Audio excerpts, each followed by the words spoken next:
Boa noite, Brasil. Grande prazer estar com todos vocês novamente, mantendo nossa live tradicional aqui, nosso show, como dizem os americanos, das quintas-feiras, 21 horas. Felizmente, temos conseguido já há anos, né? Estar presente com vocês é uma grande satisfação. Estamos chegando a 300 lives no canal, todas gravadas aqui, todas à disposição de vocês, ou para repassar a quem vocês gostariam. E eu devo dizer a vocês, com muita satisfação também, que os meus convidados saem encantados com a participação que vocês têm, colocando perguntas, observações, questionando, botando meus convidados na parede, às vezes, o que é bom, né? Assim a gente consegue elucidar bem as coisas. Mas, segundo ponto, o pessoal tem se aberto para a possibilidade de consultar com meus convidados, o que é muito bom também, é um outro elogio que eu tenho recebido de parte dos meus entrevistados, porque realmente eles têm podido auxiliar as pessoas que os procuram depois de não só ouvir e ver os vídeos aqui no canal, mas, é claro, as lives que vocês estão acostumados. Como sempre, eu gostaria de solicitar que vocês anotassem de onde vocês estão falando, a cidade, qual é o estado, porque às vezes a gente não conhece, né? São uma enormidade de municípios hoje no Brasil, e, é claro, os que estão conosco de outras paragens, de outros países, por favor, anotem. Nós, na última live, tivemos o pessoal de Londres, muitas vezes tem o pessoal do Japão nos assistindo também, são brasileiros que estão espalhados pelo mundo afora, e, infelizmente, nem sempre os médicos ou a medicina como um todo conseguem explicar com tempo, com paciência, com vagar, com profundidade, e principalmente com termos que as pessoas possam entender esses fenômenos todos da medicina, não apenas doenças, mas também sintomas, como investigar, processos diagnósticos, exames, etc. É com muita satisfação que hoje nós vamos conversar sobre dois órgãos que estão em paralelo na nossa face, que são fundamentais. São os nossos olhos. E nós vamos saber como é que eles são acometidos nas doenças autoimunes, algumas já com uma classificação nova, dita autoinflamatórias. Mas hoje será uma primeira audição, devo dizer a vocês, porque eu já combinei com o meu convidado, que eu logo irei introduzir, que nós vamos fazer hoje mais uma apresentação geral, e depois nós vamos voltar ao longo das próximas semanas aí com mais 2, 3, talvez até 4 lives, especificamente sobre cada doença. Então, nós vamos falar, por exemplo, doença de BC e olhos. Nós vamos falar da policondrite e olhos. Nós vamos falar da artrite reumatoide, olhos. Como é que o lúpus pega os olhos quando isso acontece? Artrite juvenil, o que acontece? Hoje nós vamos dar uma pincelada. Vocês vão ter a possibilidade de já entender por que essa situação que eu estou conversando aqui com vocês é tão extensa e que merece mais lives, porque nós temos que dar a vocês um posicionamento muito claro e de preservar, inclusive, a visão, né, que é fundamental. Eu tenho, então, a satisfação de apresentar a vocês meu convidado de hoje, que nos fala diretamente do meio de um tufão que está no Rio de Janeiro acontecendo agora. Nós esperamos que o doutor Francisco Andrade não perca o sinal e que se mantenha vivo, firme e forte aí em Ipanema, doutor Francisco, nos brindando com essa fala que vai ser fundamental. O doutor Francisco é oftalmologista com título especialista pelo Conselho Brasileiro de Oftalmologia, membro da Sociedade Brasileira de UVX, mestre em doenças autoimunes sistêmicas pela Universidade de Barcelona e doutor em ciências médicas pela Universidade do Estado do Rio de Janeiro. Além disso, ele é chefe do Serviço de Doenças Autoimunes Oculares na Clínica de Olhos Dr. Francisco Andrade, no Rio de Janeiro, nossa antiga capital do país. Então, Francisco, eu adoro a sua cidade, infelizmente nem sempre posso estar aí, mas já lhe digo de antemão que lhe devo uma visita, quero conhecer a sua clínica. Muito bem-vindo ao canal. Então, muito obrigado pelo convite e também ter o privilégio de compartilhar nossos conhecimentos pensamentos em sintonia, que será o grande foco e objetivo dessa aula, reumatologista com oftalmologista. E muitas dessas doenças, elas têm a apresentação ocular. E a gente vai começar a citar agora o porquê que o olho tem essas predisposições de ter as doenças e cada uma delas tem a sua forma de apresentação. E agradeço também as pessoas, tanto o público de pacientes, familiares, que acompanham o paciente, no ajudar ao tratamento, no pingar o colírio, porque às vezes é difícil, porque não enxerga muito bem, né? O incômodo, o sofrimento, ou também, às vezes, porque tem profissionais que trabalham em conjunto, enfermagem, né, outros técnicos que auxiliam no tratamento dos pacientes para ter uma melhor qualidade de vida e também visual, ok? Então, vamos começar, pessoal. Doutor Francisco, antes de nós começarmos, uma pergunta clássica aqui para os colegas. Por que o doutor Francisco se interessou por essa área? É muito mais fácil ficar prescrevendo óculos, doutor Francisco, não precisa estudar tanto. Como é que o senhor se colocou nessa situação aí de entrar na imunologia, de ir a fundo para auxiliar os nossos pacientes reumáticos na sua clínica? Tudo começou quando eu me formei em oftalmologia, que duram 3 anos depois da residência, depois da medicina, que são 6 anos. E eu fui fazer fellowship, que é programa de subespecialização, na Universidade Federal do Rio de Janeiro, que é o Hospital do Fundão, em cirurgia plástica ocular. E na minha tese de monografia era correções cirúrgicas da síndrome do olho seco.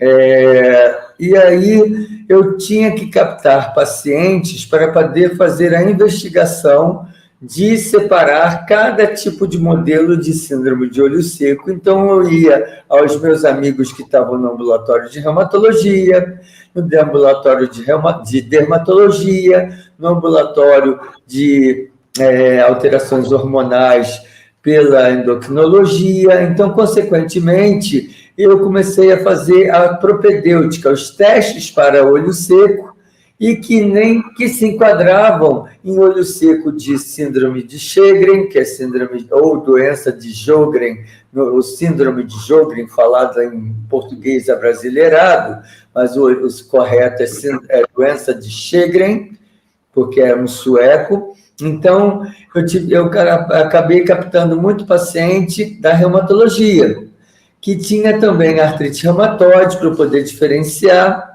ou artrite reumatoide associada à doença de Sjögren, lúpus com síndrome seca e não Sjögren. Então, a reumatologia caminhou junto comigo, me auxiliando em fazer a propedêutica, e, com isso, todo mundo começou a me enviar pacientes.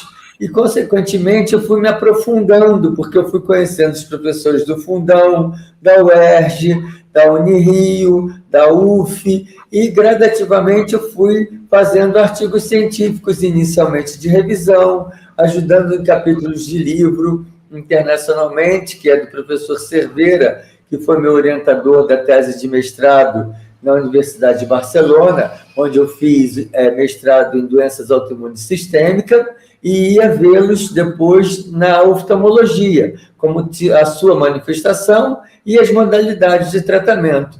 Então, foi por isso que eu me aprofundei. E acabou que eu fiz doutorado em genética de doença autoimune na nossa população, na doença de BC, na síndrome de BC atualmente, ou Behçet.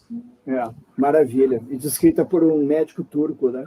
O doutor Cerveira é muito amigo também aqui de nós, no sul do país, em Porto Alegre. Eu o convidei há uns anos atrás, ele veio fazer umas palestras, é uma sumidade, e que bom que citaste esse colega.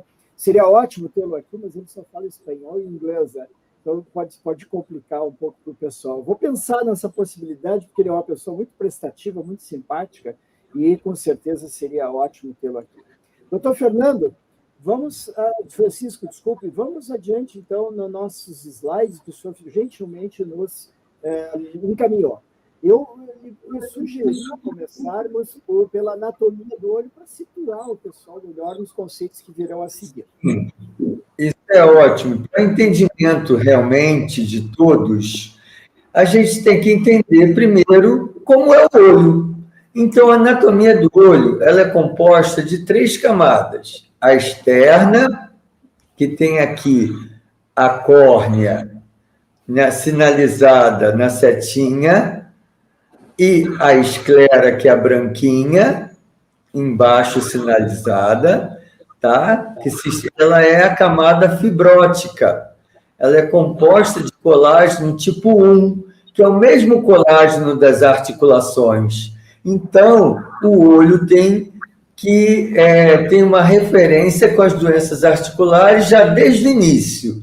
E na foto ao lado, onde tem a cor do olho, vocês podem ver que tem a parte também branquinha, que é recoberta pela conjuntiva. É o nosso tecido que recobre o olho. Então, ele não é uma camada, ele recobre o olho, a conjuntiva. A camada média, que está na setinha em cima, ela é composta pela camada vascular do olho. Na parte anterior, ela é a íris e o corpo ciliar, e na parte posterior é a coroide. Então, seguindo para trás do olho, a parte posterior é a coroide, isso. Então, é a nossa camada vascular. Como ela tem uma característica de como se fossem um cacho de uva, esse aspecto da vascularização, por isso que ela se chama úvea, que dão as doenças chamadas uveites. Então, temos depois a camada interna, que é essa cor de abóbora aí dentro, né? Que é composta pela retina, que é composta de células que fazem a filmagem da imagem, que são os fotorreceptores. Os fotorreceptores agrupados caminham para o centro e viram o nervo óptico. O nervo óptico ali no centro, isso. Tem a artéria e a veia que nutrem o olho.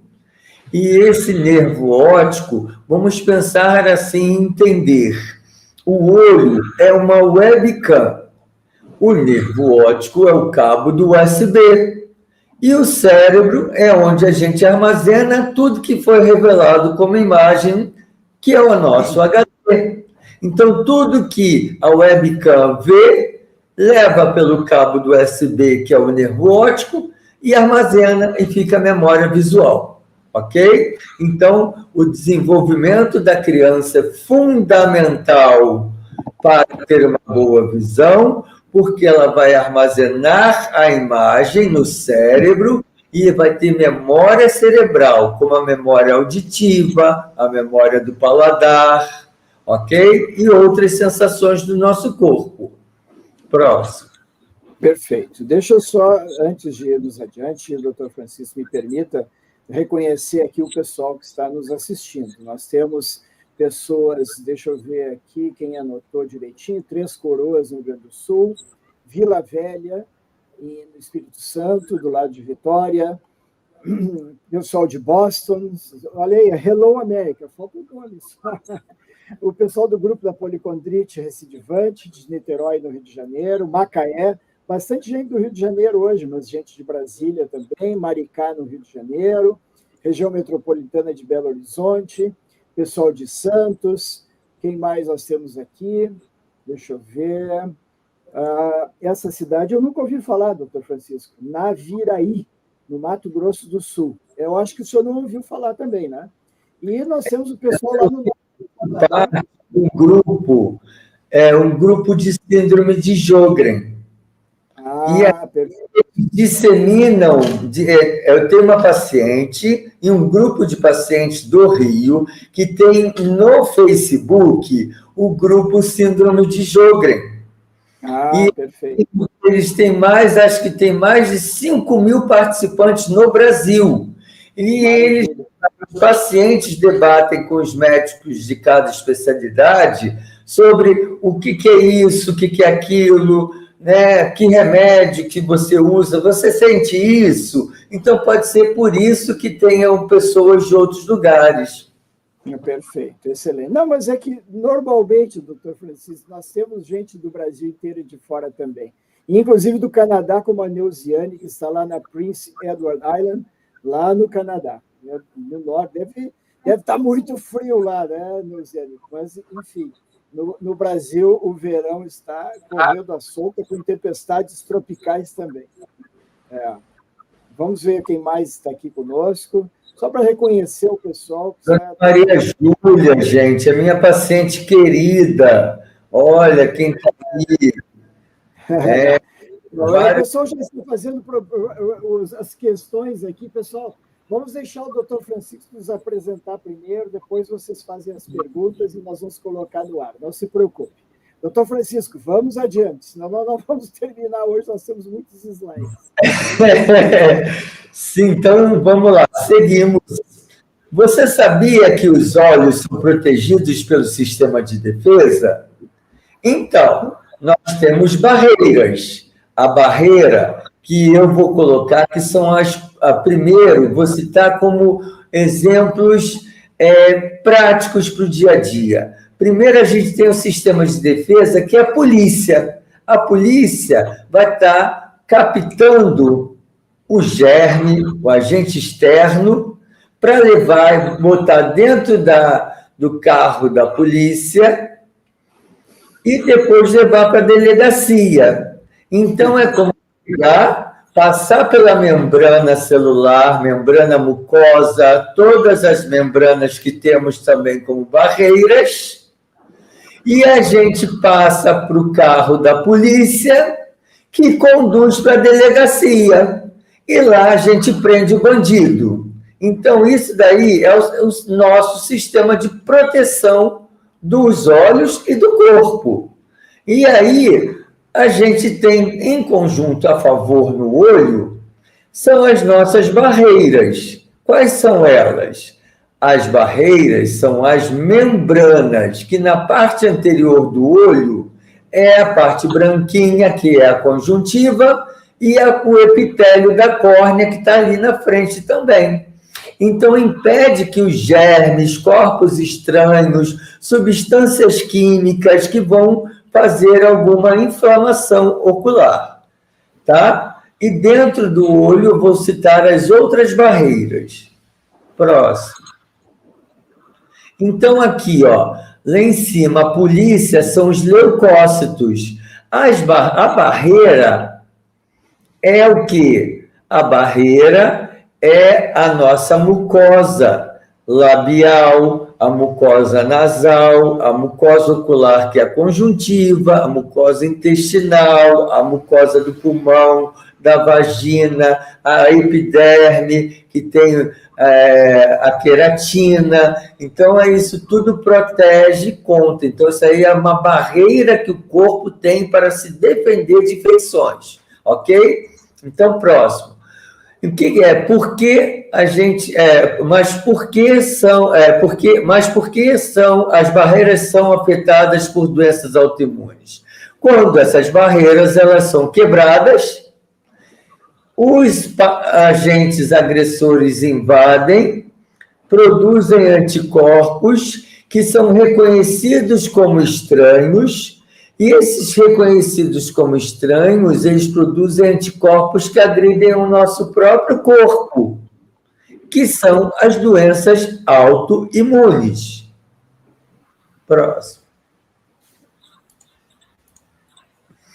Aqui, mostrando para vocês que na camada externa, na córnea, a gente tem o epitélio corneano, que dá a integridade da córnea, a transparência da córnea, e ela, naturalmente, vai fazer com que o paciente consiga, através da menina dos olhos, o raio de luz chegar no fundo do olho e ser interpretado como imagem. A conjuntiva produz células... As células da conjuntiva, produz anticorpos, produz sais minerais junto com a lágrima, produz o equilíbrio da qualidade da lágrima para ela não ser ácida, nem ser básica, ela tem um equilíbrio para o paciente não ter ardência nos olhos, nem sensação de cisco nos olhos, para o olho funcionar naturalmente. E ali no cantinho de dentro, a gente vê essa bolinha, é a bolinha que é a nossa polícia, que sinaliza, que libera, a nossa delegacia, quer dizer. Ela faz parte do sistema de defesa, a carúncula, ela libera células que vão, policiais e células inflamatórias, para reconhecerem se é estranho ou se não é estranho, se é autoimune. Então, o desregular desse controlador do sistema de defesa que está no olho faz com que a gente desencadeie infecções, inflamações ou doenças autoimunes também. E na camada média, a gente tem a camada vascular e a camada pigmentada do olho, que está junto da parte posterior, que é a coroide, e na parte anterior, que é a íris, e o corpo ciliar. Então, ela protege contra as doenças autoimunes, inflamatórias e contra as infecções. A parte da frente do olho nessa figura está embaixo, né, doutor? Isso, a parte da frente do olho é a córnea e no cantinho daí da frente é a pálpebra. Você está vendo que a pálpebra... Isso aqui é uma pálpebra, um corte histológico corado, especificamente pelo laboratório lá da UERJ, que foi doado pelo laboratório de histologia. Então, aí é um olho humano saudável, sem doença, que tem a córnea. Está vendo ali na beirinha da córnea? Na parte de fora tem o epitélio, ó, isso é que protege. De dentro, a gente tem o colágeno tipo 1, que é o mesmo colágeno da articulação. Continuando a córnea, do lado da setinha, lá em cima, vira a esclera. A esclera aí é a coroide e a retina atrás, mais para fora. Do lado aí, isso daí é a esclera. A continuidade da córnea, ela se continua para a esclera, a parte branca do olho, que contém também colágeno tipo 1. Por isso que eu vou citar mais à frente o porquê, a importância de entender a anatomia do olho, as suas barreiras de proteção, e quando elas são quebradas, elas geram infecções ou doenças autoimunes inflamatórias. Na camada interna, é a nossa camada sensorial, como eu falei para vocês. É o filme da máquina fotográfica. Na imagem 1, na retinografia, é uma imagem do fundo do olho, onde a gente vê a chegada do nervo óptico. Está vendo ele ali, ó, no meiozinho? É o nervo óptico chegando, o cabo do USB. Ele traz com ele a artéria e veia oftálmica, e a visão central está ali na chamada mácula. A mácula é que olha o nosso dedo. Quem está olhando o dedo agora, nesse exato momento, é a mácula. O outro restante da retina, ela compõe o dedo no espaço. Então, um olho vê e fixa o dedo, o outro olho vê o que tem no ambiente. Então, os animais mais evoluídos, os olhos vieram para frente, deixaram de ter a luta e fuga, sair correndo, que nem animais que têm os olhos lateralizados, como o cavalo, a zebra, né? Eles fogem mais rápido, por isso que tem que se colocar a rédea, para ele não ver alguém que vem atacá-lo, para ele seguir o rumo e o caminho, ok? Porque eles têm uma visão de cada lado. Como a águia tem uma cabeça tão pequenininha, o olho tão pertinho do nariz, que a visão do foco dela vai bem longe e ela é certeira. Então, quanto mais próximos os olhos, melhor a capacidade de visão binocular, essa visão binocular gera a visão tridimensional. Então, faz a gente entender que aqui está o Dr. Francisco atrás e aqui está a xícara, ok? E atrás do Dr. Francisco tem um quadro. Então, isso daí foi possível devido aos olhos chegarem para frente e a gente tornar uma visão binocular com uma visão 3D, que é uma visão da imagem de profundidade, do longe e do perto. Então, a gente conseguiu isso. E o desenvolvimento maior, quando a gente conseguiu o quinto dedo para poder pegar. Visão e pegar ajudou na evolução dos Homo sapiens, dos gorilas, dos primatas mais evoluídos que têm o quinto dedo e mais a visão binocular próxima do nariz, ok? Excelente. Algo mais nesse slide ou vamos adiante? Nesse slide, eu vou mostrar para vocês no ultrassom. Olha lá o ultrassom. O ultrassom, a gente vê a estrutura que está na frente da parte, na retinografia, cor de abóbora, a gente está vendo ali no fundo a retina, né? E atrás da retina, a continuidade do nervo óptico. Isso só por ondas de ultrassom, como um ultrassom de barriga, que a gente coloca um gelzinho no olho, pega o mesmo aparelhinho em outra onda de megahertz e consegue ver as estruturas. Antes do vítreo, no lado esquerdo dessa imagem do ultrassom, a gente aqui, ó, isso aí é o quê? O cristalino. Depois do vítreo na frente, é o cristalino, essa manchinha branca, que é a lente que a gente tem dentro do nosso olho, que com a idade gera catarata, ou com cortisona, ou com trauma, ou congênita, ou infecciosa, ou. Catarata é um livro dessa grossura. Então, seguimos para outra, que é a imagem de uma tomografia do fundo do olho, que é OCT. Então, no OCT, a gente vê na setinha, no fundo dele, né, a gente vê ali, esse é um OCT da mácula, a visão central, que eu falei do dedo de vocês, onde intoxica pela cloroquina, onde não pode usar se ele estiver alterado, onde faz edema macular por causa das inflamações oculares. Então, a mácula é importantíssimo entender OCT para saber o que está acontecendo. O epitélio pigmentado ali no OCT, ele é o que protege o olho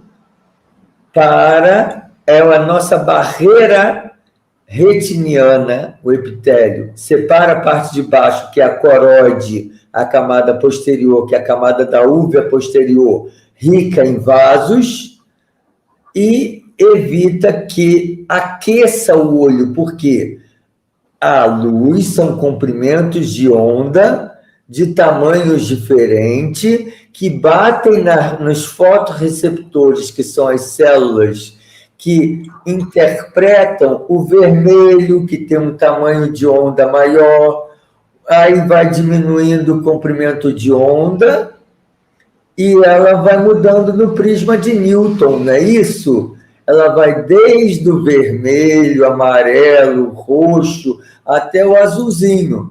Então, isso depende do comprimento de onda. Então, outra função do epitélio pigmentado da retina é tirar o calor dos fotorreceptores e mantê-los vivos, ok? Seguimos.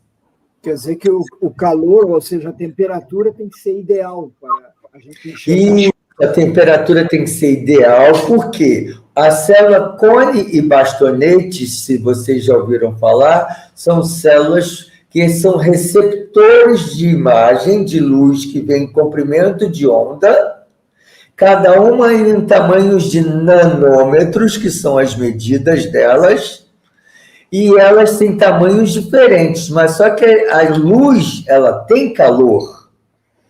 E aí, quando ela bate no fotorreceptor, ele tem uma molinha que ele encolhe de tamanho e interpreta vermelho, interpreta azul, interpreta amarelo, interpreta verde e leva a informação para o nervo óptico. E só que ela vem com uma temperatura, e essa temperatura é resfriada pelo epitélio pigmentado da retina, além de proteger contra as inflamações, contra as infecções, contra outras doenças também. Excelente. Doutor, eu acho que agora nós temos todo o aparato para poder entender o que está acontecendo nas doenças autoimunes, que parte do olho que pega, por que o olho é vermelho, por que a uveíte ocorre, enfim, tudo que nós conversamos e o doutor Francisco preparou para nos dizer sobre cada uma dessas doenças. E o doutor Francisco sugeriu começar a expor espondilite anquilosante e similares, hoje chamadas de espondiloartropatias. Sim, as espondiloartropatias, elas têm, dependendo de cada uma, que pode ser espondilite anquilosante, pode ser artrite psoriásica, pode ser uma doença inflamatória intestinal, ela pode ser uma psoríase exclusivamente, que também dá uma lesão ocular, e ela tem uma manifestação muito frequente no olho, e cada uma delas tem um percentual de frequência maior. Subindo a escala da doença inflamatória intestinal, 7%, para a artrite psoriásica, para mais ou menos 12 a 15%, e a espondilite anquilosante para 33% dão manifestação no olho na espondiloartrite. E que na espondiloartropatia, dentre as espondiloartropatias, não existe só a manifestação da uveíte, existe logo ali citado o olhinho vermelho, que é uma episclerite ou uma esclerite. Como o paciente para na emergência, o doutor que está na emergência pensa que é uma conjuntivite, né? Passa um anti-inflamatório, o paciente melhora. Ou, às vezes, a própria olhinho vermelho melhora com colírio vasoconstritor, que eu vou citar um exemplo, que isso é muito frequente, Lerim, Mora Brasil, Claril. Então, às vezes, melhora espontaneamente, porque às vezes a doença está começando. E ali, eu estou botando também a uveíte anterior. Por quê? A grande maioria das espondiloartropatias se manifesta como uveíte anterior. Dependendo da sua gravidade, ela vai atingir estruturas mais internas do olho e de formas mais agressivas, ok? Quanto mais agressiva for a doença, mais estruturas oculares ela vai pegar. Como a úvea está no meio, eu não falei que ela está no meio, em cima está a camada fibrótica ou externa, ela está a camada média. Então, por contiguidade, pode ser uma uveosclerite, pode ser uma uveoceratite, pode ser uma uveoretinite, ok? Então, dependendo da severidade, não fica só numa uveíte. Então, ali são demonstrações de aderência da nossa cor do olho ao cristalino, que é a lente, que é a sinéquia posterior, que a gente deve evitar por causa desse tipo de pupila irregular, que é chamada, às vezes, o paciente fica com olho de gato, pupila de olho de gato, né? Ou pode aumentar o risco de fazer glaucoma ou catarata secundária. Ali, no último, é pigmento da cor do olho, quando a gente dilata a pupila, você está vendo que o olho está branquinho ali do lado? Ele nem está um olho vermelho. Então, o doutor me encaminhou um paciente, o paciente ele já tinha tido história, não tinha tido história ainda de uveíte. Quando eu dilatei a pupila, eu vi que tinham vários pigmentos já grudados no cristalino. Então, isso muda a conduta do doutor, ok? A gente vai falar mais profundamente disso quando a gente falar de o olho nas espondiloartropatias. Excelente. Artrite reumatoide, doutor Francisco. A artrite reumatoide, ela pode se manifestar também como uma episclerite, uma esclerite difusa do meio, uma esclerite necrosante quando ela é muito severa. E tem cada uma das três aí, a gente tem tratamentos diversos.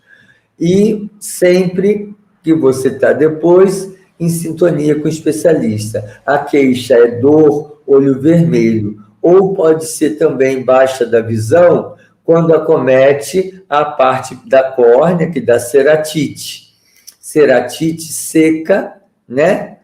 Pode ter um olho seco associado à artrite reumatoide, paciente usa antidepressivo, tem queda do hormônio feminino, tem problema da tireoide, então pode desenvolver uma síndrome seca associada à artrite reumatoide, tá? E isso, consequentemente, leva a essa secura, que leva à baixa visual devido à ceratite, esses vários pontinhos corados aí, que eu vou mostrar para você pela fluoresceína. E ali do lado tem a ceratite periférica, né? Que é uma manifestação bastante grave no olho.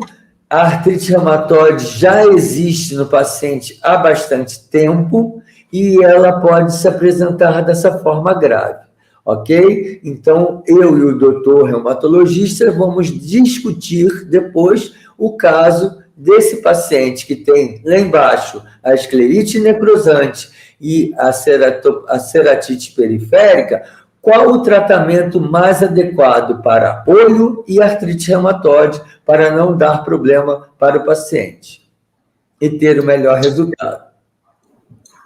Excelente. Tem uma variante aí nas crianças, né?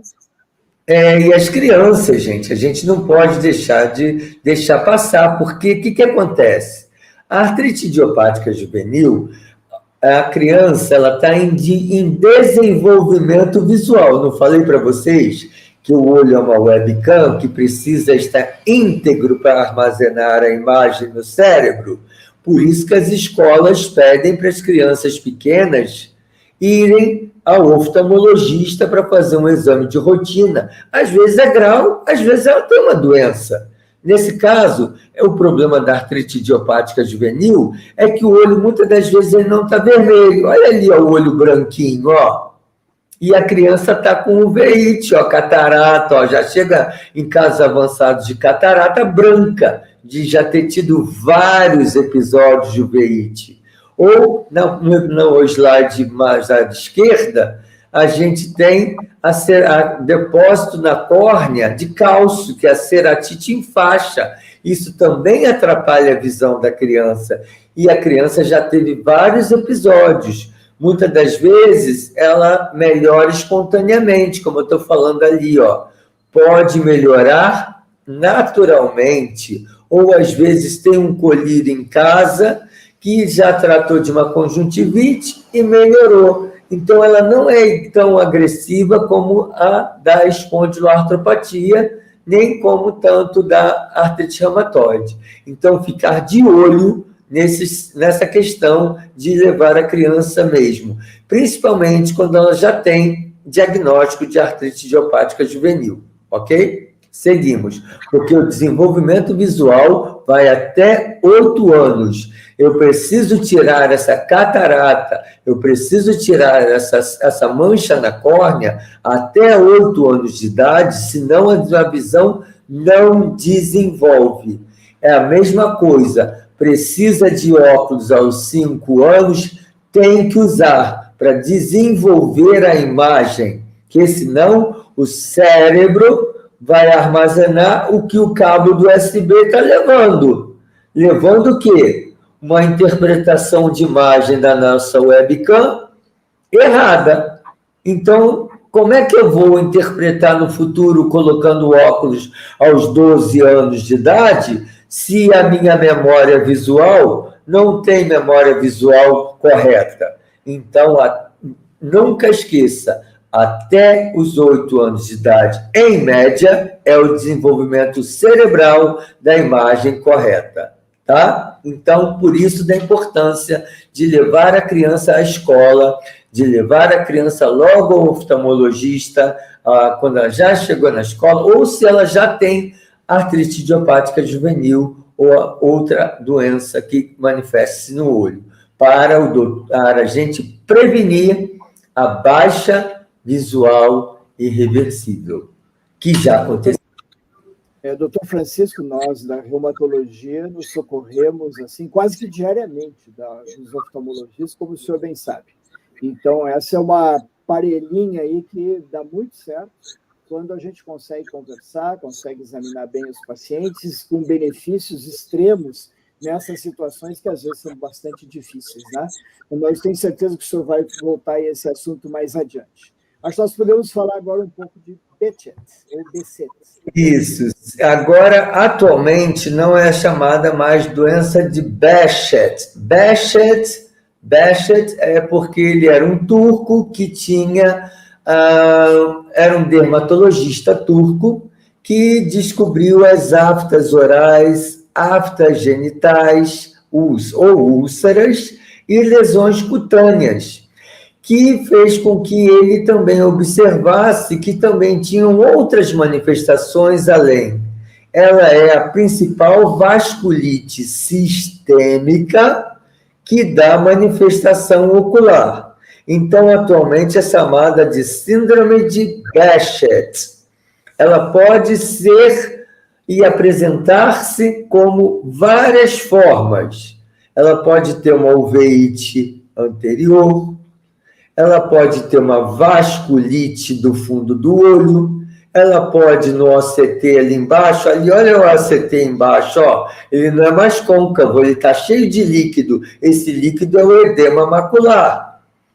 E do lado aqui a parte do meio tem a neurite óptica, pode o neurobehçet, afeta o nervo óptico, ou por contiguidade de uma lesão no fundo do olho, pode ocorrer a papilite, edema de papila, edema do disco óptico e dar baixa visual. Aí, como ela é uma doença vascular, ela é uma vasculite tanto arterial quanto venosa. Então, ela tem apresentação de trombose venosa lá em cima e embaixo trombose arterial. Ok? A trombose venosa, ela tem um tratamento, a trombose arterial ainda a gente precisa desenvolver mais ainda trabalhos científicos para salvar o olho do paciente, mas quanto mais precoce perceber aquilo ali, ó, baixa visual. Síndrome de Behçet cursa muito com baixa visual, cursa muito com dor se ela for na parte da anterior do olho, mas a parte posterior do olho, ela cursa com baixa visual, ela cursa inicialmente vendo mosquinhas voando, que essas mosquinhas voando vão aumentando de quantidade, elas vão gerar mais células no vítreo, nessa gelatina do fundo do olho, pode causar uma trombose no fundo do olho, podem causar vasculite e os vasos não funcionarem adequadamente, extravasar líquido e a interpretação da imagem cai gradativamente e a gente tem que prevenir muito, ser às vezes até agressivo no tratamento da manifestação do fundo do olho da síndrome de Behçet, porque ela tem um risco potencial de baixa visual irreversível. Então, quem já tem o diagnóstico e tem essa sintomatologia, vá logo a uma emergência oftalmológica. Eu super recomendo uma emergência oftalmológica onde o doutor, com a sua queixa clínica e dizendo que você tem essa doença, ele já vai poder te orientar para procurar logo o seu médico que te acompanha ou te conduzir para uma emergência de clínica médica, que vai estar de plantão, nem às vezes sempre será o reumatologista. Então, o clínico geral vai te receber e ele já vai ter uma cartinha. Sugiro avaliar a baixa visual devido a uma vasculite, provavelmente de síndrome de Behçet. Pulsoterapia ou outra conduta, ou às vezes o oftalmologista pode fazer uma injeção de corticoide em volta do olho, até o paciente chegar, depende do lugar, né? Cidades grandes têm mais acesso, cidades menores não têm tanto acesso. Então, a gente tem que pensar como é a questão de como lidar com essas questões. Então, se você mora numa cidade pequena, procure logo, né, um oftalmologista que muitas das vezes não estará de plantão, porque o hospital não terá o oftalmologista de plantão, vai ser um clínico geral. Então, esse clínico geral já vai saber que tem que encaminhar você para uma cidade de médio porte, onde você vai ter um acesso, e aí esse acesso, quanto mais prontamente feito, melhor para você, para que você não tenha uma sequela visual no futuro, e que melhore da sua baixa visual, e controle a sua doença para ela não ficar em atividade novamente, podendo atingir o outro olho. Doutor Francisco, a Neuziane faz uma pergunta aqui. Ela tem diabetes, pressão alta e sinusite. Ela pergunta se isso causa problema nos olhos. O que eu vejo é o seguinte, o diabetes não tem nada a ver com uma doença autoimune, mas ele causa doença no fundo do olho, sim, que é a retinopatia diabética, uma das principais causas de baixa visual no mundo. O controle rigoroso do diabetes evita os sangramentos, as hemorragias e a evolução da doença.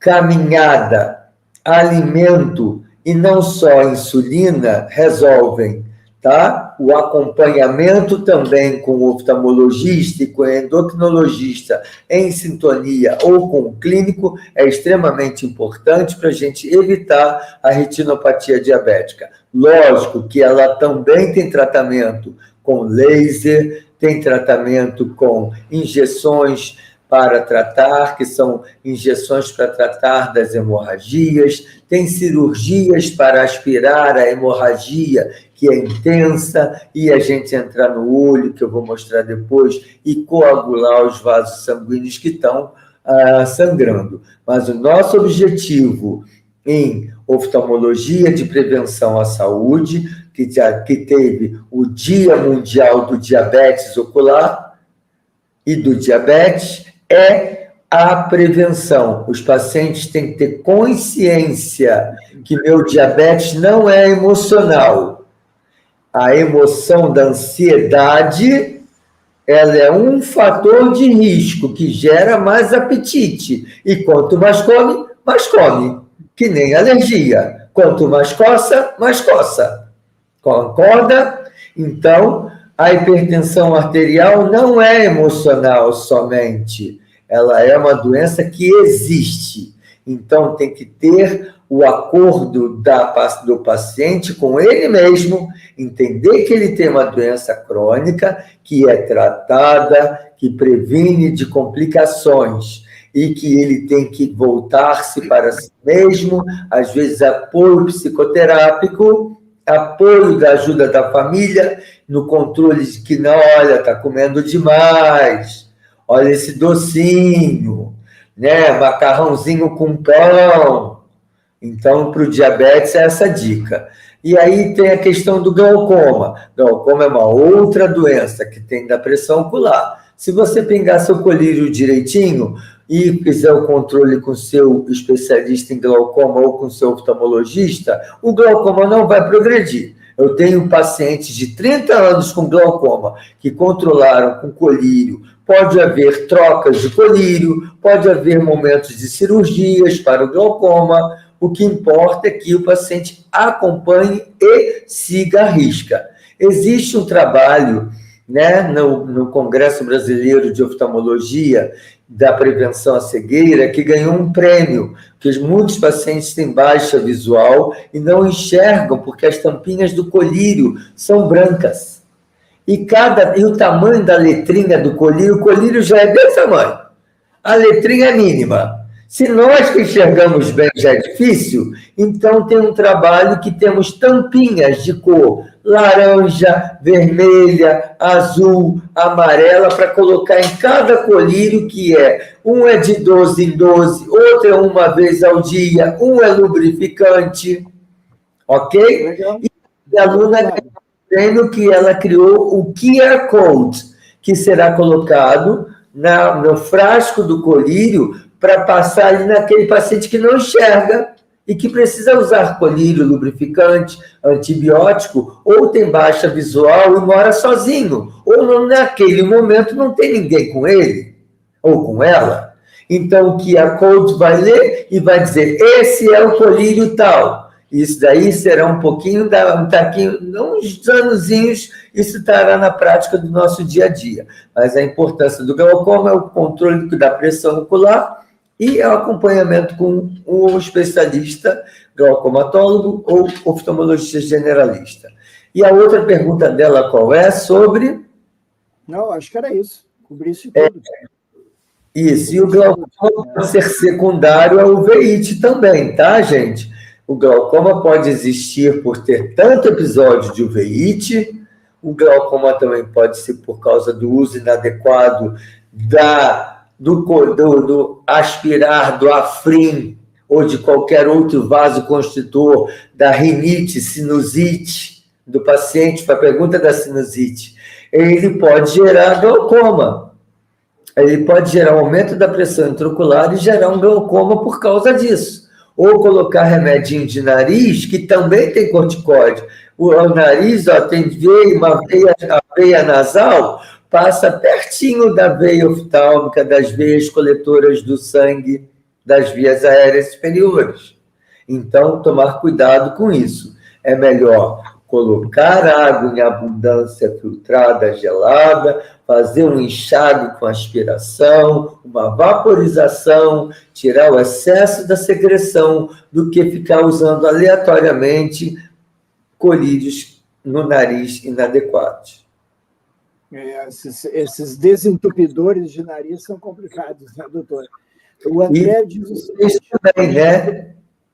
Para vocês também, que tem uma outra doença, que é a que eu vou citar, que é a GPA, né? O paciente tem sinusite e eles ficam nesse vício.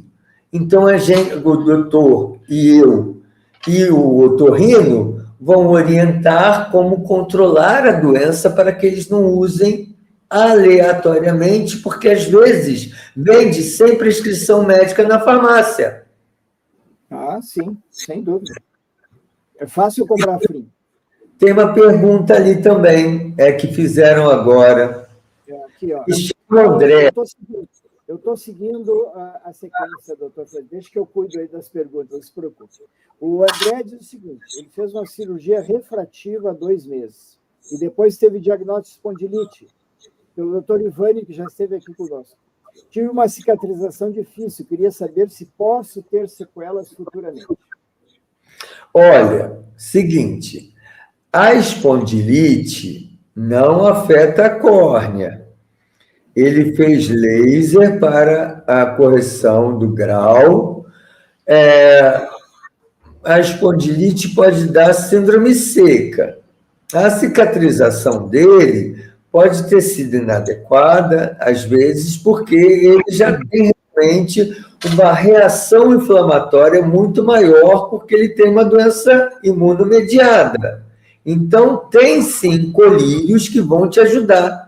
E o seu doutor da cirurgia refrativa, que fez a cirurgia da miopia ou do astigmatismo, ele pode usar um imunomodulador, que vai modular o seu sistema ocular para melhorar a sua cicatrização, e você não ficará com sequela. E poderá, às vezes, em determinados casos, fazer uma reoperação, caso você tenha tido algum problema, uma cicatriz, uma alteração na curvatura da córnea, um resíduo de grau. Então, o acompanhamento com o seu especialista, quem faz refrativa, é um especialista em córnea. Então, ele sabe muito bem colírios adequados para o momento, mas a espondilite não tem nada a ver com o resultado da sua cirurgia refrativa. O que tem a ver é que você tem uma doença imunomediada, mediada pelo sistema inflamatório que inflama o olho. Muito bem. Voltamos à vasculite. Temos um último exemplo aqui desse grupo, que é a granulomatose com poliangiite, antes chamada doença de Wegener, ou granulomatose de Wegener. Isso. Então, aquilo que eu falei para vocês, lá em cima, olha lá, orbitopatia, passa, como ela comete os seios da face, ela também, por contiguidade, ela pode sair dos seios da face frontal, pelo etimoidal, pelo nosso osso mais fininho, e ele invade a órbita, ou dá uma doença inflamatória da órbita, e esbugalha o olho. É o paciente chamado exoftalmia. Meu olho ficou esbugalhado, estou vendo duplo. Essa é a linguagem que o paciente leva a nós. Ele vem também com baixa visual, o olho pode estar branco, pode estar vermelho. Vermelho é sinal de que ele está com uveíte, olha ali embaixo. E a uveíte da granulomatose com poliangiite, ela é diferente da espondiloartropatia. A gente sabe disso, ela é granulomatosa. E então ela vai ter aquilo ali no outro slide, a íris vai apresentar essas bolinhas ali, ó. Essas bolinhas que são os nódulos irianos, e na parte superior, isso mesmo por aí, eles são característicos de granulomatose com poliangiite, de tuberculose, que é um diagnóstico diferencial infeccioso, que vai ajudar o doutor oftalmologista, vai ajudar o reumatologista para a gente saber se é a atividade da granulomatose com poliangiite ou se ele está tendo uma doença granulomatose infecciosa, como no Brasil é muito endêmico, pode ser a tuberculose. Interessante. A Gabriela diz o seguinte: tem 44 anos, tem vasculite e fibromialgia. Meus olhos são secos, tenho miopia, astigmatismo, já tratei glaucoma com 12 anos. E hoje estou vendo flashes dos olhos. O que o senhor tem a dizer para a Gabriela? A fibromialgia geralmente toma antidepressivo. Então, ele faz parte do tratamento em alguns casos. O antidepressivo ele gera síndrome seca. Não que ela tenha olho seco da síndrome de Sjögren, né? A fibromialgia, ela não gera síndrome seca. O tratamento com antidepressivo, dependendo de qual seja, gera isso. Que vasculite é essa que ela tem? Vasculite não gera olho seco, não gera síndrome seca. Mas, em contrapartida, o uso crônico dos colírios do glaucoma levam ao olho seco, ou síndrome da disfunção da qualidade da lágrima. Então, ela tem dois fatores: uso crônico de colírio para glaucoma e o uso de antidepressivo, que vão levar à síndrome seca. Nada a ver com a fibromialgia, nada a ver com a vasculite. Perfeito. Doutor, vamos agora mudar de grupo e nós vamos responder a Patrícia, que pergunta: boa noite, tenho lúpus, como ele pode afetar a minha visão? Vamos lá, doutor Francisco. Então, o lúpus, gente, é o seguinte, querida, Patrícia, que perguntou. Patrícia, o lúpus, ele raramente afeta os olhos. A nossa maior preocupação com o lúpus é os uso da cloroquina e o saber usar corretamente, tem que ir ao oftalmologista, porque o seu reumatologista não pede fundo do olho, retinografia, como está ali escrito, né? Retinite, neurite. Então, isso daí é o exame do fundo do olho que a gente vê essas manifestações do lúpus. Mas isso só acontece quando o lúpus está muito avançado, severo, o paciente já tem nefrite lúpica, o paciente tem neurolúpus. Então, a manifestação do lúpus de verdade no olho são as abaixo. A lesão palpebral, que é uma lesão cutânea ali embaixo, e essa orbitopatia também pode simular, porque parece uma doença inflamatória inespecífica da órbita. Ela também acontece no lúpus.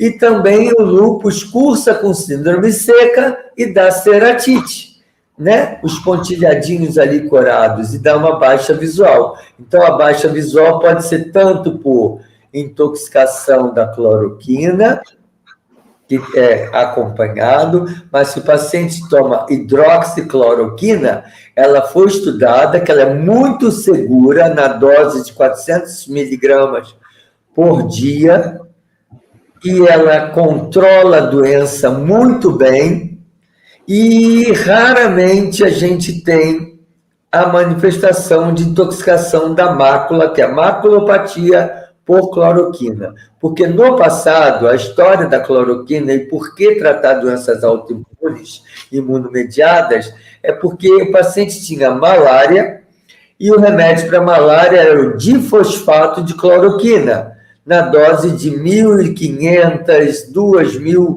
miligramas para o paciente. E eles paravam de ter atividade da artrite reumatoide e do lúpus. Então, passou-se a usar. Só que depois, com o tempo, viu-se que tratados da malária, eles desenvolviam a maculopatia cloroquínica. Então, estudos foram feitos, trocou-se a molécula para hidroxicloroquina na dose de 400 miligramas. E que gradativamente, com controle da doença, a remissão da doença, a doença ficando calma, porque às vezes o lúpus é silencioso, ele tem atividade e calmaria, atividade e calmaria, e a paciente abandona o tratamento, e ele está numa atividade, às vezes, leve, mas levando já lesões no rim, no coração, não só no olho, lesões que depois levará a uma nefrite, que levará a uma insuficiência renal, levará a problemas no pulmão, levará a problemas em outras partes do corpo. Então, a importância do tratamento do lúpus e do acompanhamento do lúpus é saber que eu tenho lúpus e que eu tenho que seguir o tratamento com o meu reumatologista ou com outro especialista se eu tenho outra manifestação cardíaca, pulmonar, neurológica, e saber qual o medicamento adequado. Ok? Para que você fique bem controlada e não abandone o tratamento se você não tem sintoma. Não tendo sintoma, para nós, é o nosso grande objetivo, né, doutor? A gente conseguir a remissão da doença, fazer com que ela fique em calmaria. Esse é o nosso grande sonho e objetivo. Doutor Francisco, assina embaixo. Sem comentários. É isso aí mesmo. A senhorita Dani tem comentário. Ela fala em formigamento e olhos lacrimejando o tempo todo. Ela vê tudo embaçado. Para ela trabalhar, ela usa lupas com graus, pois ela é esteticista. Gostaria de saber se isso é causado pelo lúpus. Eu estou imaginando que ela tem o diagnóstico de lúpus, pelo que ela disse.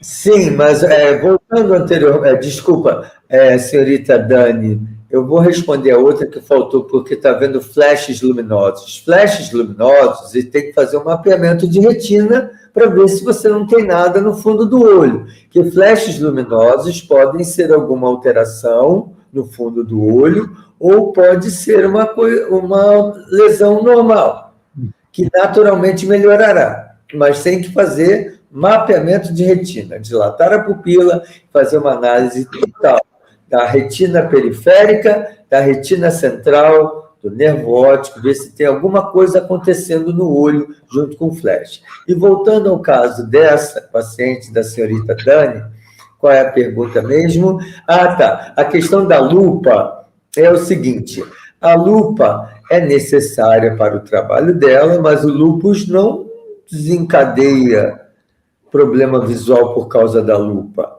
A lupa só vai relaxar a cor do olho, que é a íris, que está acostumada a fazer o zoom da máquina fotográfica, que vai relaxar. Então, muitas das vezes, ela tem que tirar um pouquinho a lupa, olhar para a mirada reta, descansar os olhos por um tempo, para que esse reflexo natural da pupila ele volte ao normal, para não ter um estímulo precoce da vista cansada, porque ela fica viciando, vulgarmente falando, os olhos com uma lente sobre o olho que naturalmente já funciona. Mas, claro, a profissão dela, tem dentistas que usam lupas para ver coisas microscópicas, como um ourives também precisa, ok? Então, a dica que não estimula lúpus, estimula um pouco de cansaço visual e exaustão, então, descansar um pouco, mas também não é proibido usar, tá? Então, uso inadequado, exagerado de celular, computador, tudo isso também causa dano visual, ok? Perfeito. A Manfrim Ro diz que o retinólogo falou em doença degenerativa. Gostaria de saber se isso pode ocorrer por conta de doença autoimune, doutor Francisco. A doença degenerativa, ela já é uma outra doença.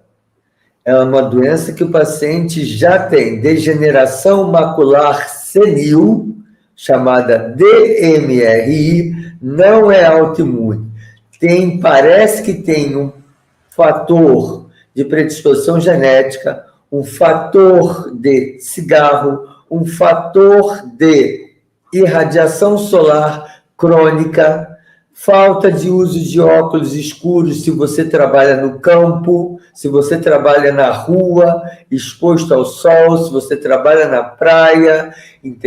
A questão que elas são N fatores que desencadeiam essa degeneração da retina, que é muito... Essa provavelmente é uma pergunta sobre degeneração macular senil, DMRI, degeneração macular relacionada à idade. Não tem nada a ver com lúpus. Mas quem tem DMRI, o do próprio doutor vai suspender o uso da cloroquina, porque DMRI dá na região central da visão, que eu já falei para vocês, que é a mácula, e a mácula com DMRI não pode usar cloroquina, porque senão ela vai se depositar mais ainda e piorar a doença, e aumentar a progressão da doença. A Bia diz o seguinte: tem dor crônica, inchaço que parece eterno e a pálpebra às vezes fica descida. Pode ser por conta de artrite psoriásica ou comprometimento neurológico? Essa queda palpebral, às vezes, e inchaço palpebral, ela não tem relação com artrite psoriásica. A artrite psoriásica só se tiver com o olho afetado, com uma esclerite, que reacionalmente pela parte branca do olho está próxima à pálpebra, gera uma inflamação e um edema palpebral. A queda da pálpebra tem várias origens. Ela tem origem neurogênica, ela tem origem da própria musculatura devido à senilidade, tem a própria questão do estrabismo, que faz a pálpebra arriar, tem doenças do complexo que liga, né, o simpático e parasimpático, então tem miastenia graves, tem várias doenças que levam à queda da pálpebra. Doutor, agora nós vamos para aquela que eminentemente pega os olhos, né? Então, a doença de Sjögren É classicamente descrita como uma ceratoconjuntivite seca. Ceratocórnea, está aí no primeiro, ceratite, né, corada pela fluoresceína, fica esses pontilhados verdes no microscópio, e a conjuntiva, ali do lado, conjuntivite seca, ela cora pela lissamina verde. Então, são 2 corantes. Além de medir a lágrima com teste de Schirmer, que é a fitinha que mede a quantidade da lágrima, que abaixo de 15 é olho seco, entre 15 e 10, olho seco leve, entre 10 e 5, moderado, abaixo de 5, severo, ok? Precisamos da pontuação dos corantes também. O quanto cora a córnea, quanto cora a conjuntiva.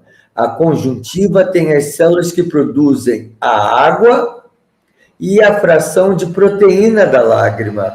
Ali no redor dos cílios, a gente tem essas bolinhas ali na redor, bem lá embaixo, aí, são as glândulas de meibômio, elas produzem a camada de gordura. Então, a lágrima, que é o filme lacrimal, é composto de proteína, água e gordura. Em equilíbrio, o filme lacrimal está perfeito. Na doença de Sjögren, onde está verde, destroem as células acessórias que produzem a camada aquosa e a camada de proteína, que é a mucina. Então, por isso que cora de verde. E ali, o que a gente tem de sintomas? Ela pode dar dor, fotofobia, secura, olho vermelho, baixa visual se tiver ceratite, sensação de corpo estranho, ou muitas das vezes o paciente na fase inicial, ele não tem ainda a secura, porque às vezes ele pode ter secura da boca e não tem secura do olho, não tem queixa do olho. Ou às vezes ele tem muita secura do olho e não tem secura de boca. Então depende da área que está sendo acometida no corpo. Então, o entendimento de vários especialista em boca, especialista até muitas das vezes o ginecologista observa a vagina seca da paciente. E ela não tem desequilíbrio hormonal, e ele fala, olha, está estranho, né? Aí começa a questionar, vê que também tem um cansaço, a fadiga, tem a boca seca, o olho seco, encaminha para o reumatologista, para o oftalmologista. Então, essa doença, ela é uma doença multidisciplinar. É uma doença que precisa que a gente esteja em consenso de acordo para o tratamento mais adequado para cada severidade. Às vezes, o olho pode estar mais severamente seco do que a boca. Ou o pulmão, às vezes, está muito seco e dá pneumonite, e que leva infecções de repetição. E, às vezes, o nariz do paciente está muito seco. Então, depende. Ou o cabelo está muito seco, porque a pele está muito seca e está em queda de cabelo. Então, vai variar muito da forma de apresentação, da severidade, leve, moderado ou severo, de qual é o órgão que está sendo afetado. Doutor Francisco, deixa eu só fazer uma observação aqui para o pessoal que está me dizendo que meu som está um pouco baixo. Eu estou em viagem e usando o microfone do laptop aqui. Desculpe aí, pessoal. Estou fazendo o possível para ajeitar aqui, mas parece que ele se autolimita e por isso vocês talvez estejam ouvindo de forma oscilante a minha voz. Mas o mais importante é o doutor Francisco hoje e a voz dele está ótima. Vera diz o seguinte, ela tem sarcoidose e uveíte, os olhos vivem vermelhos. O que o senhor pode dizer rapidamente para a Vera, embora não seja o nosso tema hoje? Então, sarcoidose, ela pode dar olho vermelho quando tem acometimento da parte anterior do olho.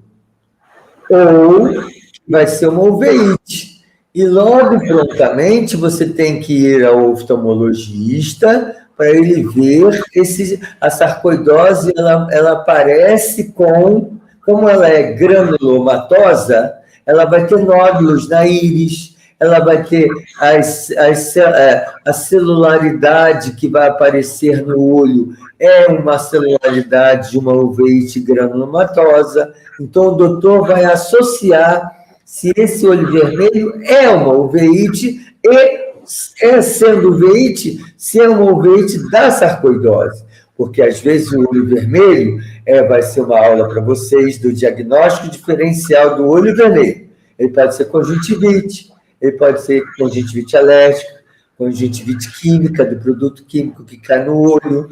Pode ser. Então, os capítulos.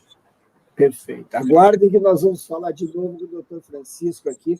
Vocês que não estavam desde o início, essa é só uma primeira aula dando uma pincelada geral, pessoal.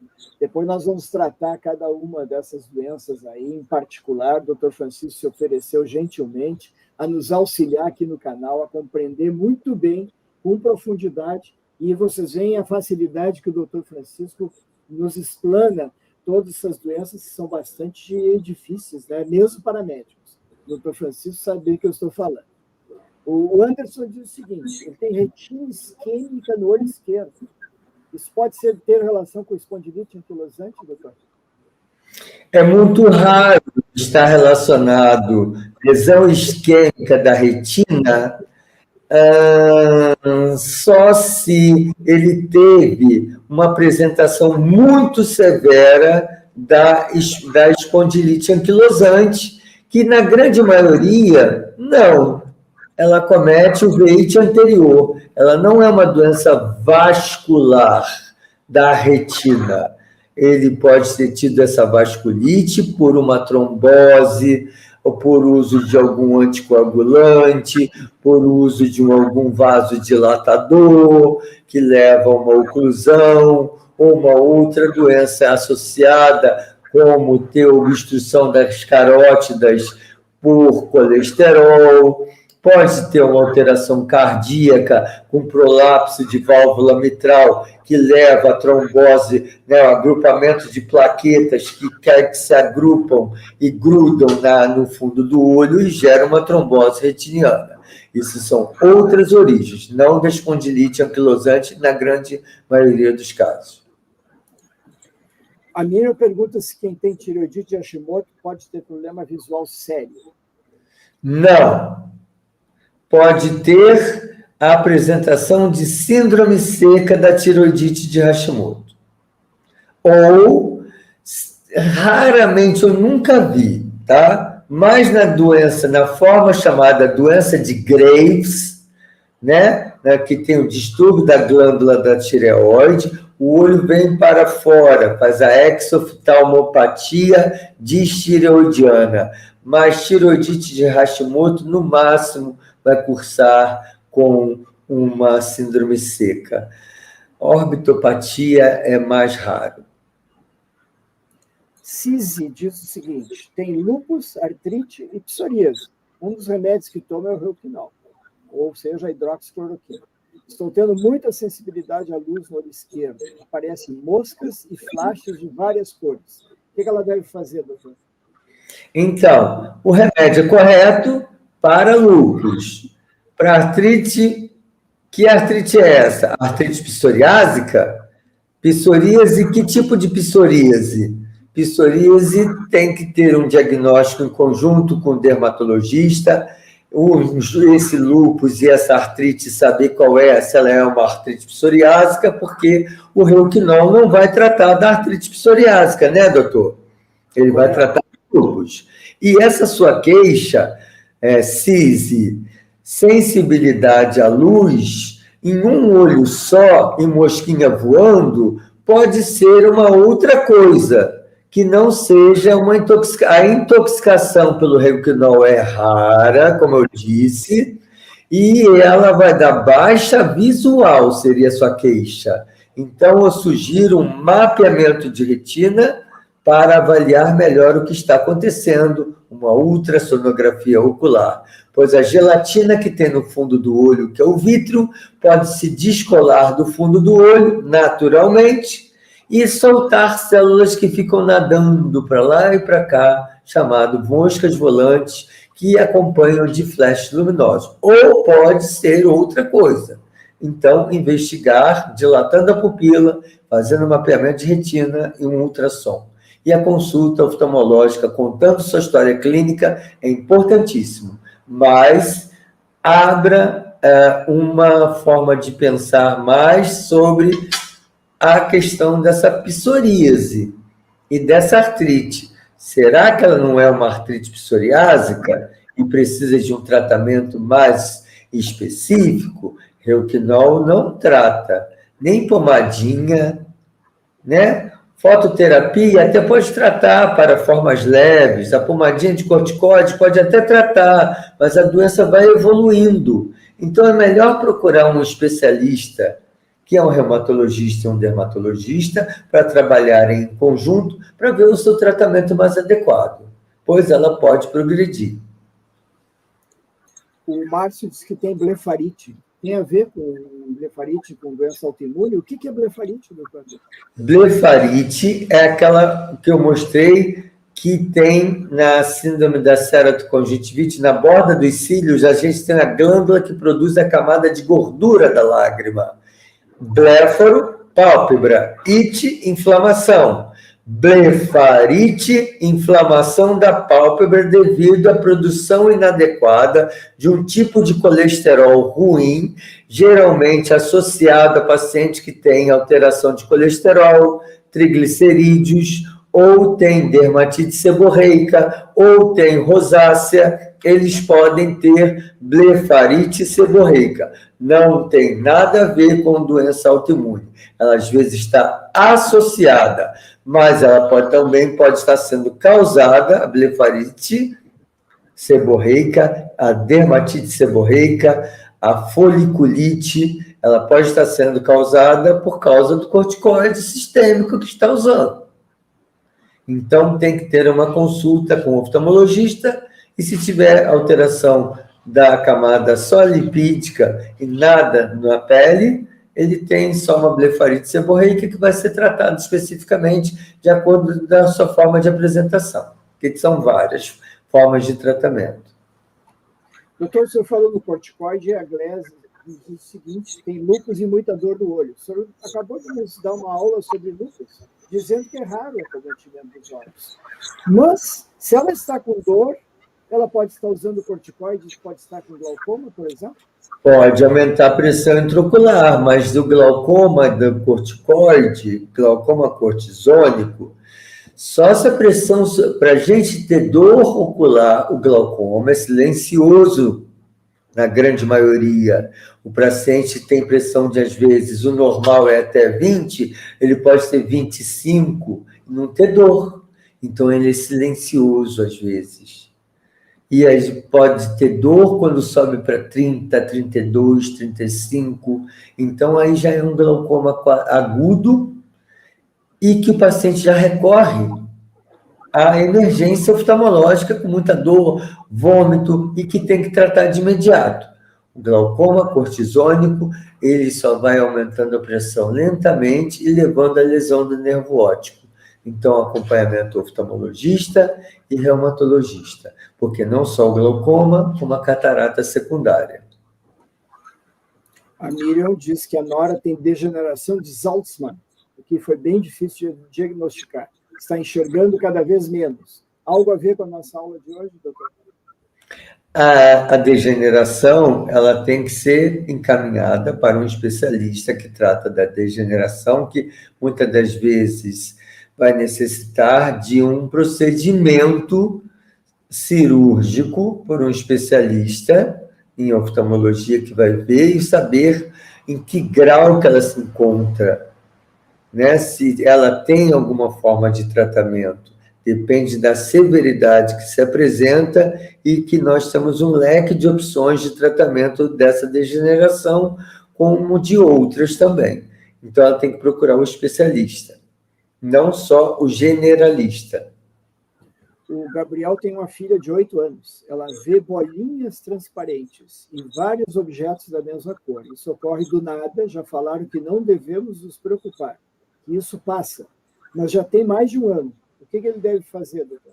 Deve fazer Eu acho que uma nova consulta oftalmológica para ver se esse fato é real, dilatando a pupila e fazendo o teste de cores, porque às vezes a criança tem deficiência de alteração de visão de cores, então ela vê cores diferentes, chamado daltônico, é uma modalidade das discromatopsias, alteração de visão de cores, que pode ser leve, moderada e severa, pode ser vermelho-verde, que é o daltônico, mas o daltônico também tem leve, moderado e severo, ou podem ser outras discromatopsias, que tem que ir ao especialista para saber, fazer o teste de cores, ou tabela de Ishihara, que faz o teste de cores, para saber se esse fato que a criança está falando,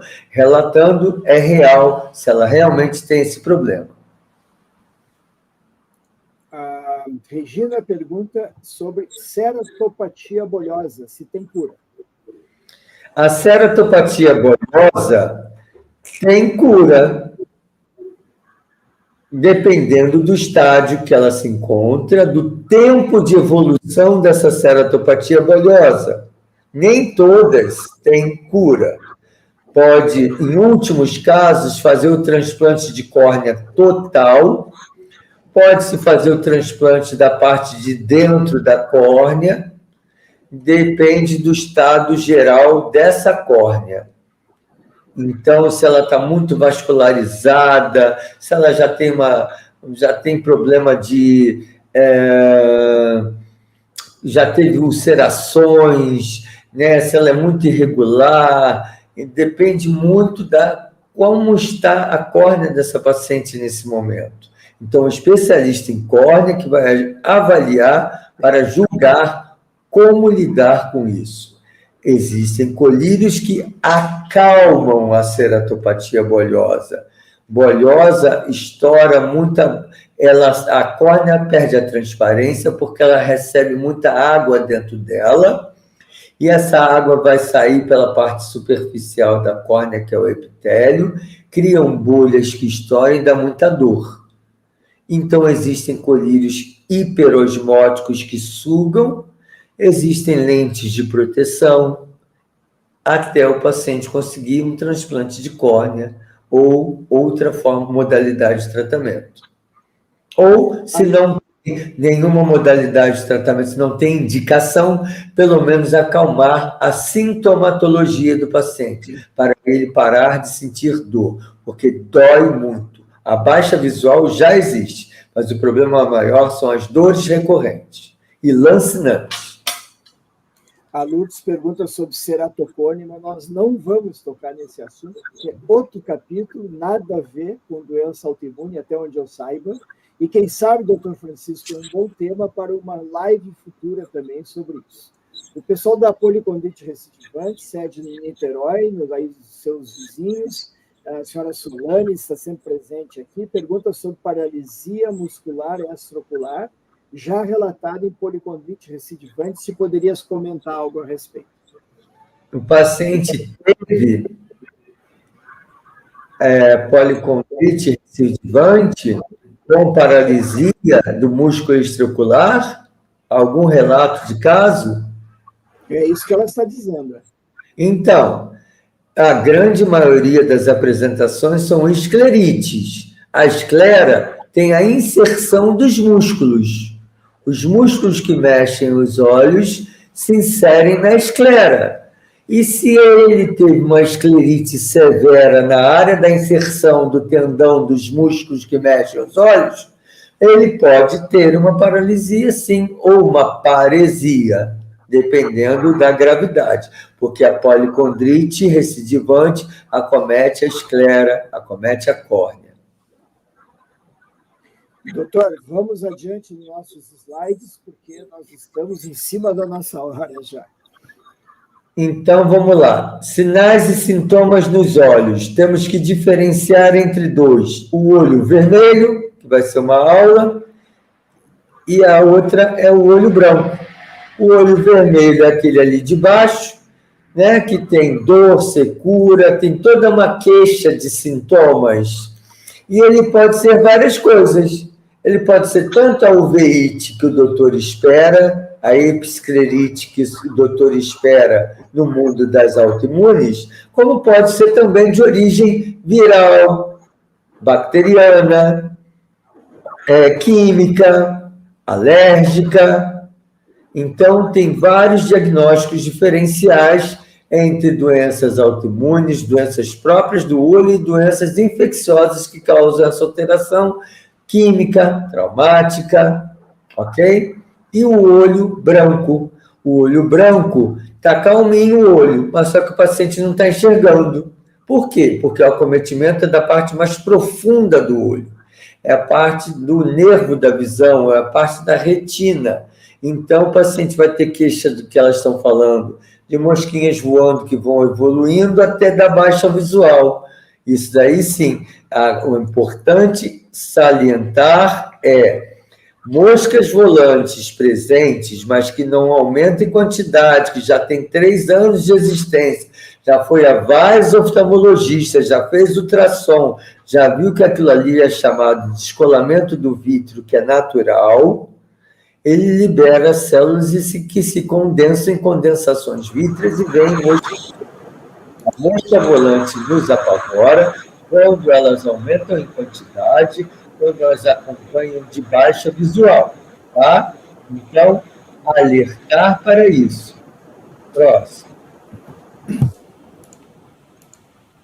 Então, isso daí é suspeitar e procurar logo o oftalmologista, quando elas estão acontecendo dessa forma, tá? Para nós termos o microscópio, que aumenta o tamanho do olho, porque olhar todo olho vermelho é igual.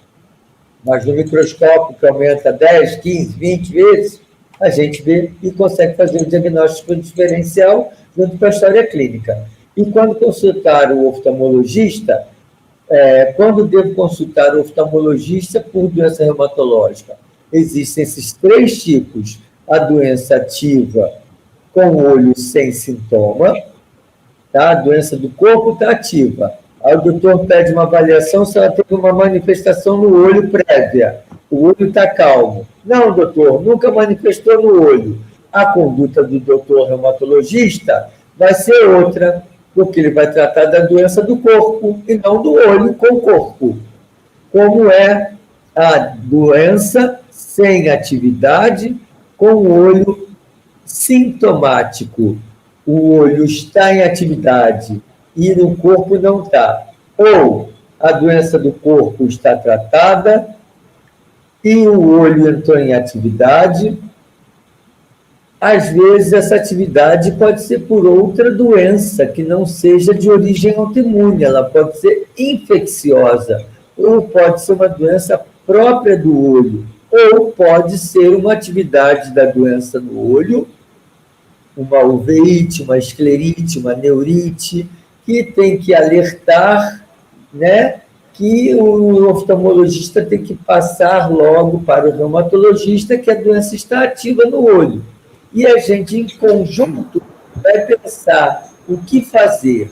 Inicialmente, já vai tratando o olho, vai apagando o fogo do olho, né? Com corticóide, com anti-inflamatório, e já liga para o reumatologista, que é seu amiguinho, né? Seu colega, ou é o seu médico, já que trata você, de confiança, e diz: olha, a doença no olho está em atividade. Como nós vamos fazer? Aqui eu já estou tratando o olho. Então, é importantíssimo que é o próximo slide, é o laudo do oftalmologista direcionado do que tem, o que recomenda investigação, quanto do laudo do reumatologista da mesma forma, porque o encaminhamento direcionado ele é crucial para nós chegarmos ao diagnóstico correto, para termos um tratamento correto. Isso é chamado de, próximo slide, próxima passagem, é a chamada sintonia entre especialistas. Nós temos que ligar para o outro doutor, para o seu doutor, e dizer: ó, está acontecendo isso, isso, isso. ou o seu doutor já encaminha para mim, preocupado que você está com o olho vermelho, ou está com algum problema, que está atrapalhando no tratamento dele, que está suspeitando se o remédio está funcionando também. O paciente está de olho vermelho e vai fazer um diagnóstico, também não é suspenso, o olho vermelho pode ser uma atividade da doença. Então, o remédio pode não estar funcionando e o doutor vai auxiliar, o oftalmologista vai auxiliar o reumatologista. Então, o trabalho entre nós dois em sintonia, não só o reumatologista, o dermatologista na artrite psoriásica, a doença inflamatória intestinal, que é a doença de Crohn, né? O pulmão, às vezes o paciente tem uma tuberculose, ele não tem uma sarcoidose pulmonar. Então, a importância do tratamento em conjunto entre os especialistas. Às vezes, precisamos, eu, o Carlos e outro especialista para trabalhar em conjunto, porque a gente vai pensar melhor qual a conduta a ser traçada para você ter o melhor resultado no tratamento. E o que temos de tratamento para os olhos com colírios são anti-inflamatórios, colírios de corticoide, lubrificante, dilatadores de pupila, para baixar a pressão dos olhos. Às vezes você não tem glaucoma, às vezes você tem pressão ocular aumentada, que ainda não levou à lesão do nervo, mas a gente tem que baixar a pressão. A uveíte gera aumento da pressão, então a gente tem que baixar ela. E os imunomoduladores para controlar a doença. Os imunomoduladores oculares, eles tratam da doença, como na síndrome da doença de Sjögren, a gente usa imunomoduladores oculares, que é a ciclosporina, para melhorar a sua qualidade lacrimal e controlar a doença. Ok? Vamos lá. Ou tacrolimus, ou o outro que a gente usa também, os sirolimus, são vários colírios que a gente tem em arsenal para tratamento imunomodulador. E tem tratamento com as injeções, que podem ser injeções de corticoide para tratar de inflamações, elas podem ser subconjuntival à direita, ali à direita é subconjuntival, à esquerda aí, né, na parte debaixo da parte branca do olho, né, perto da esclera. Ela fica de depósito no olho, mas ela não está dentro do olho. Ela tem uma liberação lenta, controla a inflamação até o paciente chegar ao reumatologista e a gente pensar, né? Então, clareia a visão do paciente, sem ter que invadir o paciente colocando corticoide oral que o doutor reumatologista tirou de você e conseguiu controlar seu corticoide, né? Porque o corticoide oral não tem que ser dado toda hora. Controle o olho, o oftalmologista, e encaminha ao reumato. Pode ser dessa modalidade. E outro tem também corticoide injetado, preto e branco, de duração lenta.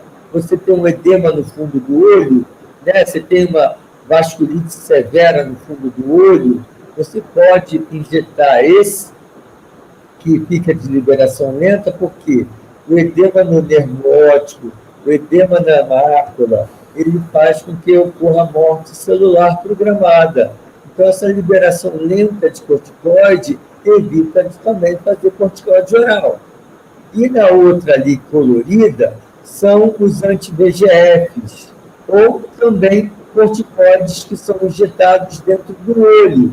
Anti-VEGF é para tratar das tromboses, também trata edema macular, também trata retinopatia diabética, com sangramentos e hemorragias, novos vasos no fundo do olho. Então, esse fator de crescimento vascular, que é o VEGF, ele tem que ser evitado, porque a gente evitando, a gente evita que o olho fique sangrando, tenha tromboses e complicações como a baixa visual.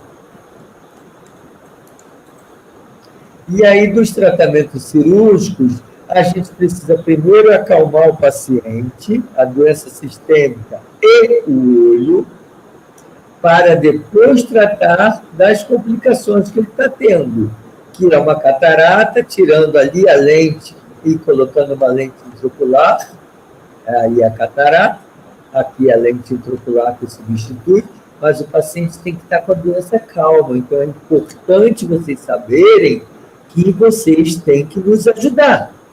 Vocês têm que tratar da doença, deixá-la calminha para a gente tratar, porque vocês ficam ansiosos comigo que vocês querem enxergar, mas, às vezes, não fazem um tratamento adequado com o reumatologista. E aí eu não consigo pegar um olho calmo e uma doença calma no corpo, porque se eu abrir o olho para operar vocês na busca da melhoria da visão, eu vou pegar um olho com risco de inflamação, e vai piorar mais ainda a sua visão e vai complicar a minha vida e a sua vida, ok? Então, tem que estar em controle da doença. É muito importante. Isso daí é uma mensagem que vocês têm que ter. O controle da doença para eu e para o doutor e para o outro especialista é extremamente importante. A doença autoimune tem períodos de acalmia que vocês acham que não precisam tomar o remédio, mas ela está em atividade. A atividade, às vezes, branda, e faz com que depois entre a atividade mais severa. Então, tome seu remédio direitinho que controle a doença sistêmica para não ter complicações oculares. E que, caso tenha, esteja calmo para ser operado. A outra ali é a cirurgia do glaucoma, e a vitrectomia é quando dá hemorragia no fundo do olho, descolamento de retina, que a gente tem que aspirar, né? O vítreo ficou inflamado, né? Cheio de células, então a visão fica embaçada. Então tem que aspirar esse vítreo, substituir essa gelatina que está toda turva, para que o paciente recupere a visão. O olho está calmo, a doença está calma, o paciente pode operar e recuperar a visão. Mas tem que estar sempre com a doença controlada, doença em remissão. Doutor Francisco, a Mari diz tudo aqui, ó. Como queria ser atendida pelo doutor Francisco, mas basta ir ao consultório do doutor Francisco, que eu vou colocar aqui na tela. Vocês, deixa eu colocar aqui, ó. Aqui estão os endereços todos e telefones do doutor Francisco. Mas tem Botafogo da Barra, tem o Instagram profissional que vocês podem seguir, tem o canal do YouTube que tem muitas aulas e esclarecimentos também, não só dessas doenças autoimunes, como de outras doenças, tem o site, ok? E, voltando ao slide anterior, doutor, só para as mensagens, que é importantíssimo para vocês, pacientes, pessoas que trabalham com a saúde dos pacientes, que vocês tomam conta, familiares, com olho vermelho ou sem olho vermelho, com dor ou sem dor, com visão ruim ou não ruim, e suspeitar e consultar o oftalmologista, porque ele vai guiar o doutor reumatologista ou outro especialista que trabalhe com ele, para que nós estejamos em sintonia entre especialistas, objetivando o melhor diagnóstico, o tratamento mais adequado, o acompanhamento em conjunto e prevenindo complicações que no olho podem ser a baixa visual irreversível até a cegueira. Então, queremos evitar isso como objetivo final. Muito obrigado pela atenção de todos e nós teremos mais outras aulas. E muito excelente. Doutor Miller, por estar aqui compartilhando conhecimento com vocês. Doutor Francisco, nós temos perguntas sobre herpes zoster ocular, sobre fotossensibilidade, tem tantos temas nos olhos, né? Nós vamos voltar com certeza com o doutor Francisco, como prometido no início da live. Foi um grande prazer recebê-lo aqui hoje. Vocês veem a facilidade que o doutor Francisco tem para transmitir, e ele devo dizer a vocês, uma unanimidade dentre os reumatologistas que o conhecem. Eu o conheci em novembro, quando vim dar uma aula aqui em Porto Alegre, onde eu me encontro hoje, e o doutor Francisco apareceu lá dando uma aula maravilhosa. Eu tive que convidá-lo para estar com vocês aqui também, né? Então, doutor Francisco, muito obrigado. Nos veremos em breve. Temos várias sugestões de temas aqui também, mas vamos voltar com mais detalhe a cada uma dessas doenças autoimunes que conversamos hoje. E obrigado novamente a todos que participaram com perguntas, estiveram conosco até essa hora mais tardia. E é um grande prazer estar trabalhando para trazer a vocês as melhores informações possíveis no âmbito da medicina. Pessoal, uma ótima noite, um ótimo final de semana, um ótimo verão, ótimas férias a quem puder usufruir. Doutor Francisco, nós voltamos em breve, o mês que vem, com uma live sobre acometimento ocular nas espondiloartropatias, espondilite anquilosante, artrite da psoríase com acometimento inflamatório da coluna e dos olhos, é claro, de tal forma que nós vamos ilustrar muito bem as uveites que ocorrem nessas situações todas. Pessoal, muito obrigado. O doutor Francisco já se despediu. Um grande abraço a todos. Agradeço muito a participação aqui hoje. Tchau, doutor Francisco. Tudo de bom.